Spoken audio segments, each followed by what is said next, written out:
Sebelumnya, Assalamualaikum warahmatullahi wabarakatuh. Perkenalkan, nama saya Gil Bagus Maulana, selaku koordinator dari presenter Mas Deva. Saya koleksi presenter Mas Deva. Baik, Mas Deva, dipersilakan. Oke, jadi topik yang saya bahas di sini adalah model pembelajaran vokasional, filosofi dan karakteristik pendidikan vokasional. Oke. Untuk pendahuluannya, dunia kerja ini menuntut keterampilan nyata, bukan hanya sekedar ijazah. Pendidikan vokasional menjadi jembatan antara teori dan praktik industri. Berbeda dengan pendidikan akademik yang fokus teori. Vokasional lebih mementingkan keterampilan praktik. Tantangannya di sini keterbatasan sarana, guru yang belum siap teknologi dan kurikulum yang kurang relevan. Tetapi berpeluang untuk menghasilkan tenaga kerja terampil serta wirausaha baru.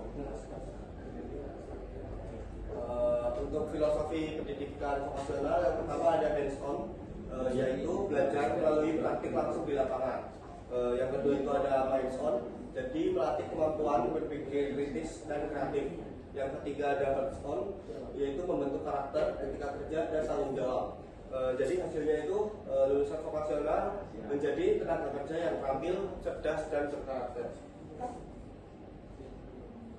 Untuk tujuan pendidikan vokasional di sini, yang pertama itu untuk menyiapkan tenaga kerja yang terampil dan siap dipakai di industri.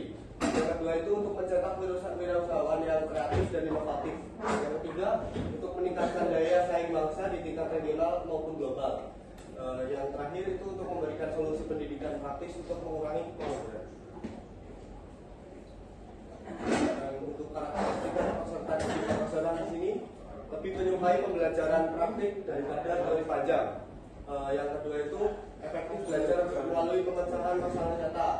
Yang ketiga itu berorientasi pada hal konkret dan kontekstual. Yang keempat lebih cocok dengan metode proyek, simulasi dan praktik lapangan. Dan yang terakhir cenderung bosan bila hanya menggunakan metode ceramah. Ini ada beberapa contoh model pembelajaran vokasional. Karena saya itu hanya pengenalannya saja, jadi ini cuma sedikit saja. Yang pertama itu ada PCBL, mungkin sudah dijelaskan tadi, yaitu belajar melalui pembuatan proyek data. Yang kedua ada problem based learning, yaitu berlatih memecahkan permasalahan teknik. Yang ketiga ada teaching factory dan work based learning, belajar dalam suasana industri atau langsung di perusahaan. Yang ketiga ada blended learning dan student center atau SCL, kombinasi pembelajaran online dan offline dan menempatkan siswa sebagai pusat belajar. Yang terakhir ada HOTS atau Higher Order Thinking Skills yang melatih analisis, evaluasi dan reaksi. Ini contoh penerapannya. Jadi PCBL itu siswa membuat produk sederhana dari perencanaan hingga evaluasi. Yang kedua ada BPL, siswa menganalisis kerusakan dan mencari solusi perbaikan. Yang ketiga ada teaching factory, yaitu sekolah meniru standar kerja industri. Yang keempat ada WBL, siswa mendapatkan pengalaman langsung diving perusahaan. Yang kelima ada blended learning, yaitu menggabungkan metode digital dan tatap muka. Yang terakhir ada POS, yaitu membentuk siswa sebagai problem solver, bukan sekedar melaksanakan prosedur. Tantangan pendidikan vokasional. Yang pertama jelas, fasilitas pendidikan masih minim dan peralatan ketinggalan zaman. Yang kedua itu ada guru vokasi belum sepenuhnya siap dengan teknologi baru. Yang ketiga, kurikulum sering lambat menyesuaikan kebutuhan industri. Jadi akibatnya keterampilan lulusan terkadang kurang relevan karena faktor tadi. Peluang pendidikan vokasional. Jadi ketika pendidikan vokasional itu berjalan dengan baik, yang pertama itu industri 4.0, yaitu membuka banyak lapangan kerja baru yang berbasis teknologi. Yang kedua ada society 5.0, yaitu menekankan inovasi yang lebih humanis dan seimbang. Peluang besar untuk wirausaha digital dan kreatif. Lulusan vokasional berpotensi menjadi motor penggerak perekonomian bangsa.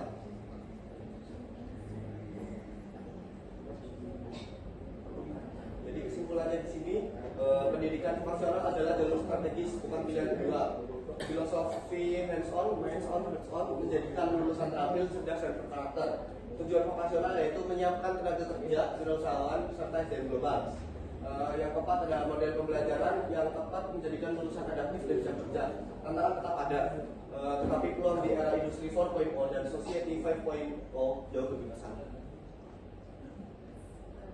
Ya mungkin mau ditanya lagi. Baik, setelah presentasi Mas Ziban tadi, mungkin ada beberapa pertanyaan dari Mas-Mas dan Mbak sekalian. Oke, Mas Adian. Oke, izin bertanya untuk Mas Deva. Menurut Mas Deva, dari berbagai model seperti PJBL, PBL, dan sistem factory, mana sih yang paling efektif untuk membentuk keterampilan nyata siswa? Semuanya itu ada minusnya ya, tapi kalau menurut saya pribadi itu lebih ke teaching factory, karena di sini tuh sekolah itu meniru standar kerja industri. Jadi di sini kayak penerapan di dunia industri seperti kayak kedisiplinan, seperti kayak ya model-model yang di industri, di dalam industri, seperti kayak contoh penerapannya di industri. Jadi bukan hanya belajar tentang teori saja, tapi kita belajar tentang bagaimana sih dunia industri itu. Jadi standarnya bukan standar pendidikan ya, standar sekolah akademik lah kayak SMA atau apa. Jadi kita langsung meniru jadi standar pabrik atau kerja industri. Kamu jawab Mas Dian? Terima kasih Mas. Ya. Selanjutnya dari Mbak Desi, boleh ditanyakan. Izin bertanya, kapan kenakan buku IDSI dengan mahasiswa 102? Apa perbedaan utama antara pendidikan vokasional dan pendidikan akademik? Jadi untuk perbedaan antara pendidikan akademik dan vokasional, kalau pendidikan akademik itu lebih kayak banyak teorinya atau pembelajarannya itu prakteknya itu sangat minim sekali. Beda dengan pendidikan vokasional. Karena vokasional itu sudah kayak tertuju gitu. Misal kalau di SMK itu kan vokasional itu ya, itu udah ada kayak teknik mesin, teknik sipil. Nah itu sudah menjuru. Jadi lebih perbedaannya itu terletak di kalau di vokasional itu lebih banyak kayak praktiknya, sedangkan akademik itu praktiknya sangat minim. Mungkin seperti itu Mbak Desi. Apakah menjawab? Terima kasih. Bahwa sudah dicukupkan teman-teman.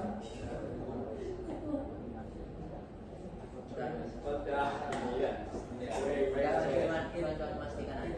Tadi karakteristik itu karakteristik sebelum belajar vokasional atau setelah? Kalau ini sih lebih kayak setelah, karena di sini tuh lebih menyukai pembelajaran praktik dibanding teori. Berarti kita sudah dilaksanakan atau sudah